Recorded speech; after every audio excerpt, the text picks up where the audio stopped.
Absolute resonance के इस episode की शुरुआत में हम देखते हैं कि लीलो और जियांग क्विंग जो होते हैं ये बाहर की साइड आ गए होते हैं, जहाँ पे लीलो कहता है कि उसको अब तो ठीक हो जाना चाहिए, क्योंकि मैंने बिल्कुल भी एक्सपेक्ट नहीं किया था कि मुझे ही मदद करनी पड़ेगी उसको हील होने में। तो जियांग क्विंग जो होती है ये कहती है कि अभी जिस हिसाब के हालात हैं तो उसको बचाना एक तरीके से ऐसा है जैसे कि हम अपने आप को बचा रहे हैं। तो लीलो पूछता है कि तो क्या उसके व्यवहार में सुधार आया क्या, और उसने क्या अपनी गलतियों को स्वीकार किया। तो जियांग क्विंग ये सब बताती है कि उसने बताया है कि उसका प्लान तुम्हें सेड्यूस करके पूरी तरीके से तुमको अपने काबू में करने का है, जिससे कि तुम अपने आप ही मेरे साथ की जो एंगेजमेंट है उसको तोड़ दो।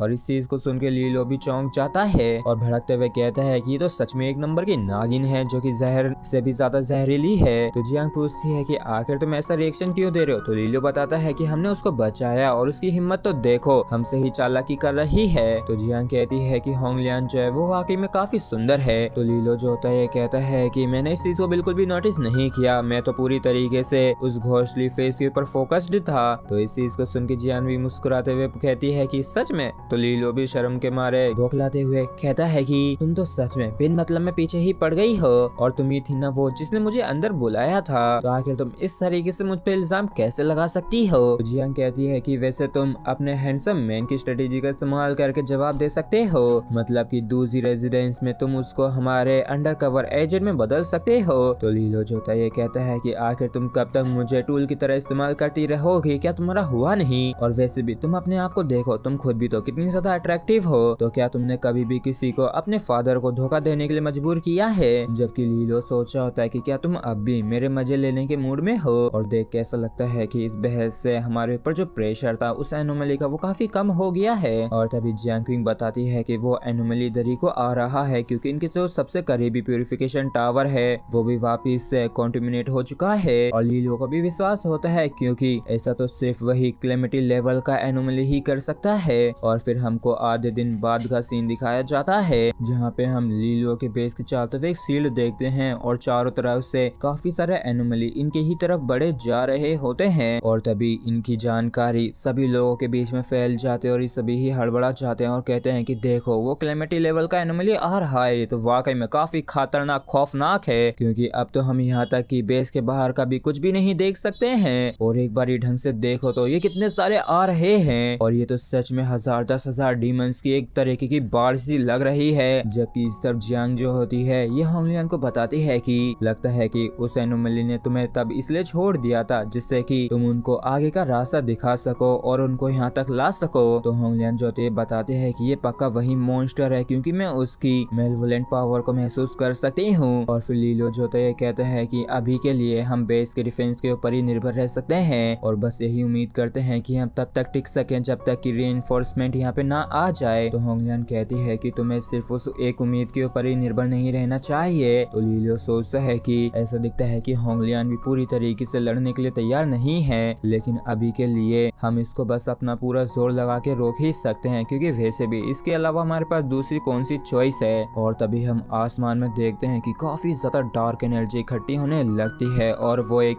स्माइलिंग फेस एनोमली में बदल जाता है, जो कि वाकई में काफी ज्यादा बड़ा होता है। और ये ठीक बेस के ऊपर बना होता है जो कि काफी बड़ा था। और पहले तो ये एनोमली मुस्कुरा के हंसने लगता है, जिसके तुरंत बाद ये काफी जोर से दहाड़ने लगता है और इसके मुंह से काफी ज्यादा थूक टाइप का निकलने लगता है, जो कि एक तरीके के एनोमलीज ही होते हैं। और ये जो एनोमली होते हैं ये सीधे जाके बेस की शील्ड के ऊपर गिरने लगे होते हैं, लेकिन ये शील्ड को भी टच कर पाए उससे पहले ही ये पूरी तरीके से खत्म होके मर जा रहे थे। और इस चीज को देख के सभी लोग कह रहे होते हैं कि देखो ये तो प्रोटेक्टिव शील्ड तक भी नहीं पहुंच पा रहे, उससे पहले ये तो पूरी तरीके से मरे जा रहे हैं। तो जियांग बताती है कि ये तो बस इस तरीके से ड्रेनिंग शील्ड की एनर्जी को टेस्ट कर रहे हैं। और तभी हम देखते हैं कि ये जो एनोमली होता है काफी सारे क्रिएचर्स को अपने मुंह से बाहर निकालता है, जो कि इस एनर्जी शील्ड के ऊपर अटैक करने के लिए आ रहे थे। और लीलो सभी को बताता है कि ये तो रेडिएटर्स हैं जो कि सीधे आकर शील्ड को हिट कर सकते हैं। और फिर क्या था, इन सभी को ही समझ में आ जाता है कि असल में ये क्रिएचर्स इनकी शील्ड को डिस्ट्रॉय करना चाहते हैं। और फिर क्या था, जियांग तुरंत ही कमांड देते हुए कहती है कि सभी लोग प्लान के अनुसार बारी बारी से सेंट्रल टावर को अपनी एनर्जी प्रोवाइड करो, जिससे कि टावर की एनर्जी ड्रेन ना हो और ये शील्ड जहाँ की तहाँ बनी रहे। जबकि इस तरफ हम देखते हैं कि कुछ रेडिएटर्स अंदर आ गए होते जिन्होंने खून खराबा शुरू कर दिया होता है। और तभी हम देखते हैं कि ये जो क्रिएचर होता है ये बेस के ठीक ऊपर आ जाता है और ऊपर आके ये अपनी पावर को इस्तेमाल करने लगता है, जिसकी वजह से सभी लोगों पे इसका असर होने लगता है और यहाँ तक कि लीलो के ऊपर भी असर होने लगा था और ये हंसने लगा होता है और इसके भी मन में बस एक ही बात चल रही होती है कि यहाँ पे सभी लोगों को मार दिया जाए। मगर तभी इसके पास आके जियांग क्विंग अपनी पावर्स को रिलीज करती है और कहती है कि अपने मन पे काबू रखो, जिसकी वजह से लीलो होश में आ जाता है और मन में कहता है कि ये तो सच में काफी करीबी मामला था और मैं तो सच में 9th ग्रेड लाइट रेजोनेंस की प्रोटेक्शन का शुक्रगुजार हूँ। और भले ही लीलो इससे कॉन्टेमिनेट होने से बच गया होता है, लेकिन इतने खुश नसीब बाकी के लोग नहीं होते हैं। मतलब कि बाकी के लोगों के ऊपर यह असर करने लगा था और इन सभी को इस तरीके से कॉन्टेमिनेट होता देख के होंगलियन चौथी ये कहती है कि लगता है कि हमारा खेल खत्म हो जाएगा, क्योंकि इस स्माइली डीमन की जो पावर है वो डायरेक्टली बेस के डिफेंस को पार करके आ सकती है और एक तरीके से हम इसके सामने नहीं टिक सकते हैं। और इसकी इन बातों को सुन के लीलो भड़कते हुए चिल्लाते हुए कहता है कि इस तरीके से बात बंद करो जैसे कि हम हार चुके हैं। और तभी लीलो लाइट रेजोनेंस और वाटर रेजोनेंस के प्रैक्टिस से कहता है कि जल्दी से अपनी रेजोनेंस पावर को इस्तेमाल करके वाटर मिरर, लाइट मिरर जैसी रेजोनेंस आर्ट्स को कास्ट करो। और इन सभी को कमांड देने के बाद लीलो और जियांग क्विंग भी ये दोनों भी तैयार हो जाते हैं और अपनी अपनी पावर से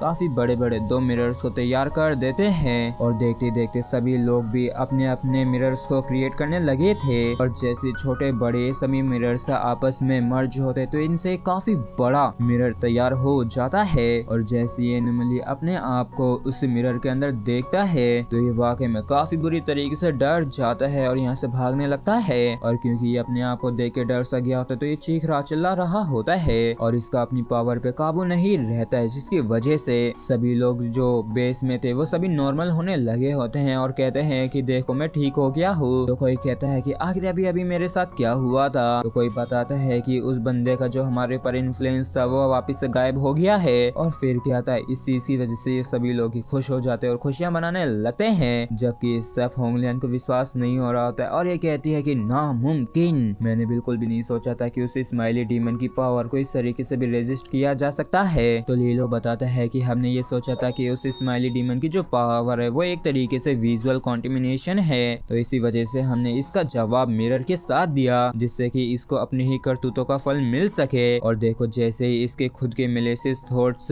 बैकफायर हुए तो इसको खुद के वजह से ही डैमेज से सफर करना पड़ा। और जब कभी भी ऐसा कुछ हो तो पैनिक मत किया करो बल्कि अपने भेजे का इस्तेमाल किया करो। तो इस चीज को सुन के होंगलियन जो होती है भड़कते हुए कहती है कि क्या तुम ये कह रहे हो कि मैं मंदबुद्धि हूँ। और जियांग क्विंग कहती है कि ये वाकई में काफी बुरी बात है कि हम इसको स्ट्रॉन्ग होने से नहीं रोक सकते हैं सिर्फ इसके बैकफायर करने की वजह से, इसलिए सभी लोग ही तैयार हो जाओ इसके नेक्स्ट वेव के अटैक के लिए, क्योंकि इस तरीके की अपॉर्चुनिटी वो बंदा हमें दोबारा से नहीं देगा। और इसी के साथ फ्रेंड्स हमारा एपिसोड यहीं पे खत्म होता है। अगर आप लोगों को वीडियो अच्छा लगा हो तो प्लीज चैनल को सब्सक्राइब और वीडियो को लाइक करना बिल्कुल भी ना भूलें। Thank you.